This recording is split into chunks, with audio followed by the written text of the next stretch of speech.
ಸಮಸ್ಯೆಗಳಲ್ಲಿ ದೇವರು ಕಾರ್ಯ ಮಾಡಲು ನಂಬಿಗಸ್ತರಾಗಿದ್ದಾರೆ.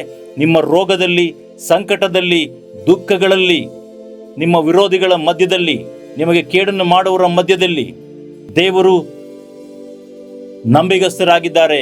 ನಿಮ್ಮನ್ನು ನಡೆಸೋದಕ್ಕೆ ನಂಬಿಗಸ್ತರಾಗಿದ್ದಾರೆ. ನಿಮ್ಮ ಕುಟುಂಬವನ್ನು ನಡೆಸೋದಕ್ಕೆ ನಂಬಿಗಸ್ತರಾಗಿದ್ದಾರೆ.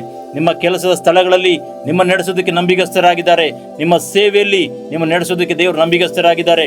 ಸಮಸ್ಯೆಗಳ ಮಧ್ಯದಲ್ಲಿ ದೇವರು ನಿಮ್ಮನ್ನು ನಡೆಸಲು ಶಕ್ತರಾಗಿದ್ದಾರೆ, ನಂಬಿಗಸ್ತರಾಗಿದ್ದಾರೆ. ಪ್ರಿಯ ಸಹೋದರ ಸಹೋದರಿಯರೇ, ಡೋಂಟ್ ಗಿವ್ ಅಪ್.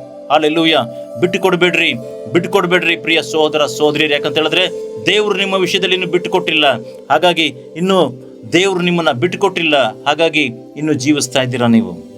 ಹಲ್ಲೆಲೂಯಾ. ನೀವು ಸಹ ದೇವ್ರನ್ನ ಬಿಟ್ಟು ಕೊಡಬೇಡ್ರಿ. Don't give up. ಸಮಸ್ಯೆಗಳ ಮಧ್ಯದಲ್ಲಿ, ಕಣ್ಣೀರುಗಳ ಮಧ್ಯದಲ್ಲಿ, ದುಃಖಗಳ ಮಧ್ಯದಲ್ಲಿ, ಇಕ್ಕಟ್ಟುಗಳ ಮಧ್ಯದಲ್ಲಿ, ವಿರೋಧಿಗಳ ಮಧ್ಯದಲ್ಲಿ, ಸೈತಾನ ತಂದು ಹಾಕುವಂತ ಸಮಸ್ಯೆಗಳ ಮಧ್ಯದಲ್ಲೇ ದೇವರು ನಿಮ್ಮನ್ನು ನಡೆಸಲು ದೇವರು ಶಕ್ತರಾಗಿದ್ದಾರೆ. ಕರೆದಾತನು ನಂಬಿಗಸ್ತನಾಗಿದ್ದಾನೆ. ಕೊನೆಯವರೆಗೂ ನಡೆಸಲು ದೇವರು ಶಕ್ತರಾಗಿದ್ದಾರೆ. ಪ್ರಿಯ ಸಹೋದರ ಸಹೋದರಿಯರೇ, ಒಳ್ಳೆ ಕಾರ್ಯಗಳನ್ನ ಪ್ರಾರಂಭಿಸಿದಂಥ ದೇವರು ಕಡೆಯವರೆಗೂ ಅದನ್ನು ನಡೆಸಲು ಶಕ್ತರಾಗಿದ್ದಾರೆ. ಹಾಗಾಗಿ ಚಿಂತೆ ಪಡಬೇಡ್ರಿ, ದೇವರು ನಿಮ್ಮನ್ನ ನಡೆಸ್ತಾರೆ.